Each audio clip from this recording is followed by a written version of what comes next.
എറണാകുളം അങ്കമാലി അതിരൂപതയിലെ കുർബാന ഏകീകരണ തർക്കവുമായി ബന്ധപ്പെട്ട് സീറോ മലബാർ മെത്രാന്മാർ ചേർന്ന 32ാമത് ഓൺലൈൻ സിനഡിൻ്റെ സിനഡാനന്തര അറിയിപ്പ് പുറത്ത്. സർക്കുലറിൽ പറയുന്ന പ്രധാന നിർദ്ദേശങ്ങൾ ഇവയാണ്.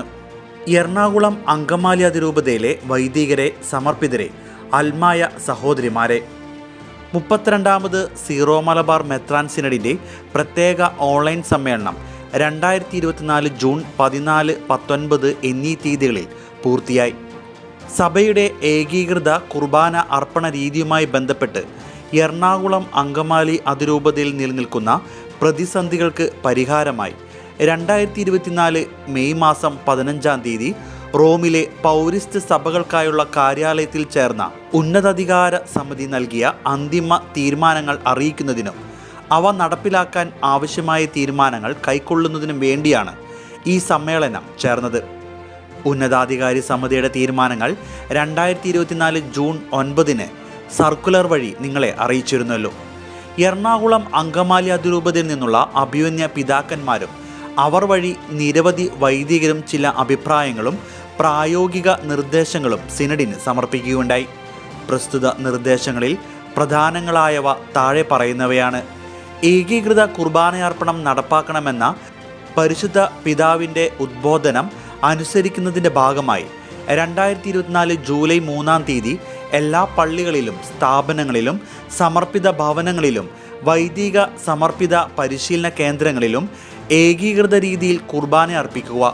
അന്നു മുതൽ ഏകീകൃത കുർബാന അർപ്പണ രീതി പരിചയപ്പെടുന്നതിൻ്റെ ഭാഗമായി എല്ലാ ഞായറാഴ്ചകളിലും കടമുള്ള ദിവസങ്ങളിലും ഒരു വിശുദ്ധ കുർബാനയെങ്കിലും ഏകീകൃത രീതിയിൽ അതിരൂപതയിലെ എല്ലാ പള്ളികളിലും അർപ്പിച്ചു തുടങ്ങുക. വചനവേദി ഉപയോഗിച്ച് എല്ലാ ദേവാലയങ്ങളിലും വിശുദ്ധ കുർബാന അർപ്പിക്കുക. മെത്രാന്മാരും വൈദികരും അജപാലന ആവശ്യങ്ങൾക്കായി ഇടവക സന്ദർശിക്കുമ്പോൾ ഏകീകൃത രീതിയിൽ വിശുദ്ധ കുർബാന അർപ്പിക്കുക എന്നിവയാണ്. പ്രസ്തുത നിർദ്ദേശങ്ങളെ പൈതൃകമായ സ്നേഹത്തോടെ സിനഡ് പിതാക്കന്മാർ ചർച്ച ചെയ്യുകയും വിലയിരുത്തുകയും ചെയ്തു. തത്ഫലമായി ഉരുത്തിരിഞ്ഞ തീരുമാനങ്ങൾ എറണാകുളം അങ്കമാലി അതിരൂപതാംഗങ്ങളെ അറിയിക്കുന്നു. റോമിലെ ഉന്നതാധികാരി സമിതിയുടെ നിർദ്ദേശപ്രകാരം 2024 ജൂൺ 9 നൽകിയ സർക്കുലർ സാധുവായി നിലനിൽക്കുന്നതാണ്. അതിനാൽ ജൂലൈ 3-ാം തീയതി സീറോ മലബാർ കുർബാന അർപ്പിക്കുന്ന എല്ലാ വൈദികരും 2021 നവംബർ 28-ാം തീയതി പ്രാബല്യത്തിൽ വന്ന തക്സയിൽ നിർദ്ദേശിച്ചിരിക്കുന്നത് പോലെ ഏകീകൃത രീതിയിൽ മാത്രം വിശുദ്ധ കുർബാന അർപ്പിക്കേണ്ടതാണ്. 2. എന്നാൽ 2024 ജൂലൈ 3 മുതൽ എല്ലാ പള്ളികളിലും സ്ഥാപനങ്ങളിലും ഞായറാഴ്ചകളിലും കടമുള്ള ദിവസങ്ങളിലും ഒരു കുർബാനയെങ്കിലും സിനഡ് നിർദ്ദേശിച്ച ഏകീകൃത രീതിയിൽ അർപ്പിച്ചു തുടങ്ങുന്ന വൈദികർക്കെതിരെ 2024 ജൂൺ 9 നൽകിയ സർക്കുലറിൽ അറിയിച്ച പ്രകാരമുള്ള കാനോനികമായ ശിക്ഷാ നടപടികൾ ആരംഭിക്കുന്നതല്ല. അജപാലനപരമായ ആവശ്യങ്ങൾ പരിഗണിച്ച് ഏകീകൃത കുർബാന അർപ്പണ രീതി പരിചയപ്പെടുത്തുന്നതിനും ബോധവൽക്കരണത്തിനുമുള്ള സമയം അനുവദിക്കാമെന്ന് പരിശുദ്ധ പിതാവ് ഫ്രാൻസിസ് മാർപ്പാപ്പ 2022 മാർച്ച് 25 നമ്മുടെ അതിരൂപതയ്ക്ക് നൽകിയ കത്തിൽ അറിയിച്ച കാര്യം നിങ്ങൾക്കറിയാമല്ലോ. ഈ കാലഘട്ടം പൂർത്തിയായി ഏകീകൃത രീതിയിലുള്ള വിശുദ്ധ കുർബാന അർപ്പണം മാത്രം അനുവദനീയമാകുന്ന സമയക്രമം തുടർന്നു വരുന്ന സിനഡിൽ തീരുമാനിച്ചറിയിക്കുന്നതാണ്. 2024 ജൂലൈ 3 ശേഷം എല്ലാ ഞായറാഴ്ചകളിലും കടമുള്ള ദിവസങ്ങളിലും ഒരു കുർബാനയെങ്കിലും ഏകീകൃത രീതിയിൽ അർപ്പിക്കപ്പെടാത്ത ഇടവകകളിലും സ്ഥാപനങ്ങളിലും അതിന് വിസമ്മതിക്കുകയോ തടസ്സപ്പെടുത്തുകയോ ചെയ്യുന്ന വൈദികർക്കെതിരെ 2024 ജൂൺ 9 സർക്കുലറിൽ നിർദ്ദേശിച്ച പ്രകാരമുള്ള കാനോനികമായ ശിക്ഷാ നടപടികൾ സ്വീകരിക്കുന്നതാണ്. സഭയെ സംബന്ധിച്ചിടത്തോളം ഏറെ വേദനാജനകമായ ഈ സാഹചര്യം ഒഴിവാക്കാൻ എല്ലാ വൈദികരോടും ദൈവനാമത്തിൽ ഞങ്ങൾ ആവശ്യപ്പെടുന്നു. ഏകീകൃത രീതിയിൽ മാത്രം ഇപ്പോൾ വിശുദ്ധ കുർബാന അർപ്പിക്കുന്നവർക്കും 2024 ജൂൺ 9 സർക്കുലർ പ്രകാരം 2024 ജൂലൈ 3 മുതൽ ഏകീകൃത രീതിയിൽ വിശുദ്ധ കുർബാന അർപ്പിക്കാൻ ആഗ്രഹിക്കുന്ന വൈദികർക്കും യാതൊരുവിധ പ്രതിബന്ധമോ പ്രതിസന്ധിയോ സൃഷ്ടിക്കാതിരിക്കാൻ എല്ലാവരും ബോധപൂർവം ശ്രദ്ധിക്കണം. സമർപ്പിത ഭവനങ്ങളിലും വൈദിക സമർപ്പിത പരിശീലന കേന്ദ്രങ്ങളിലും 2021 നവംബർ 28-ാം തീയതി പ്രാബല്യത്തിൽ വന്ന തക്സയിൽ നിർദ്ദേശിച്ചിരിക്കുന്നത് പോലെ ഏകീകൃത രീതിയിൽ 2024 ജൂലൈ 3 മുതൽ വിശുദ്ധ കുർബാന അർപ്പിക്കേണ്ടതാണ്. അതിരൂപതയിലെ എല്ലാ പള്ളികളിലും സ്ഥാപനങ്ങളിലും സമർപ്പിത ഭവനങ്ങളിലും എല്ലാ വിശുദ്ധ കുർബാന അർപ്പണത്തിലും വചനവേദി ഉപയോഗിക്കേണ്ടതാണ്. സീറോ മലബാർ സഭയിലെ മെത്രാന്മാരും വൈദികരും അജപാലന ആവശ്യങ്ങൾക്കായി അതിരൂപതയിലെ പള്ളികളിൽ വരുമ്പോൾ ഏകീകൃത രീതിയിൽ വിശുദ്ധ കുർബാന അർപ്പിക്കാനുള്ള ക്രമീകരണം ചെയ്യേണ്ടതാണ്.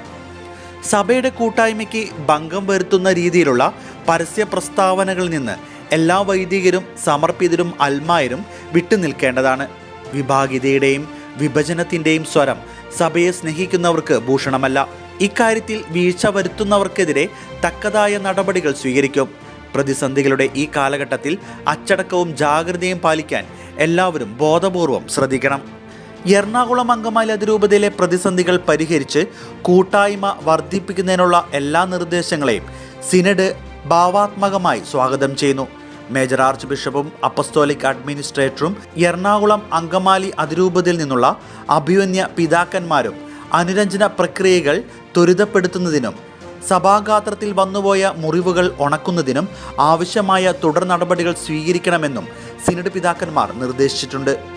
വിവിധ ചേരികളായി തിരിഞ്ഞ് അതിരൂപതയുടെ മക്കൾ നടത്തുന്ന പ്രകടനങ്ങളും പ്രസ്താവനകളും നിയമവ്യവഹാരങ്ങളും നമ്മുടെ അമ്മയായ സീറോ മലബാർ സഭയെയും പരിശുദ്ധ കത്തോലിക്ക സഭയെയും പരിശുദ്ധ പിതാവ് ഫ്രാൻസിസ് മാർപ്പാപ്പയും ഏറെ വേദനിപ്പിച്ചിട്ടുണ്ടെന്നും തിരിച്ചറിഞ്ഞ് ആവശ്യമായ തിരുത്തലുകൾ വരുത്താൻ ബന്ധപ്പെട്ടവർ തയ്യാറാകണം. എറണാകുളം അങ്കമാലി അതിരൂപതയിലെ വൈദികരിലും സമർപ്പിതരിലും അൽമായരിലും ഉൾപ്പെട്ട ഒരാൾ പോലും കത്തോലിക്ക കൂട്ടായ്മയിൽ നിന്ന് വേർപെട്ട് പോകരുത് എന്ന തീവ്രമായ ആഗ്രഹവും സ്നേഹപൂർവമായ നിർബന്ധവുമാണ് സിനഡ് പിതാക്കന്മാരെ ഈ വിഷയം ആവർത്തിച്ച് ചർച്ച ചെയ്യാൻ പ്രേരിപ്പിക്കുന്നത്. എറണാകുളം അങ്കമാലി അതിരൂപതയുടെ നന്മയെ ലക്ഷ്യമാക്കി ഞങ്ങൾ നൽകുന്ന ഈ നിർദ്ദേശങ്ങൾ നടപ്പിലാക്കാൻ നിങ്ങളെല്ലാവരും ആത്മാർത്ഥമായി പരിശ്രമിക്കണം. പരിശുദ്ധ സഭയെ അമ്മയായി സ്വീകരിക്കാത്തവർക്ക് ദൈവത്തെ പിതാവായി സ്വീകരിക്കാനാവില്ല എന്ന സത്യം നമുക്കോർക്കാം. നിങ്ങളെല്ലാവരെയും ദൈവം സമൃദ്ധമായി അനുഗ്രഹിക്കട്ടെ. ഈശോയിൽ സ്നേഹപൂർവ്വം മാർ റാഫേൽ തട്ടിൽ, സീറോ മലബാർ സഭയുടെ major arch bishop, Ernakulam Angamaly അതിരൂപത മെത്രാപ്പോലിത്ത. മാർ ബോസ്കോ പുത്തൂർ, എറണാകുളം അങ്കമാലി അതിരൂപതയുടെ അപ്പസ്തോലിക് അഡ്മിനിസ്ട്രേറ്റർ.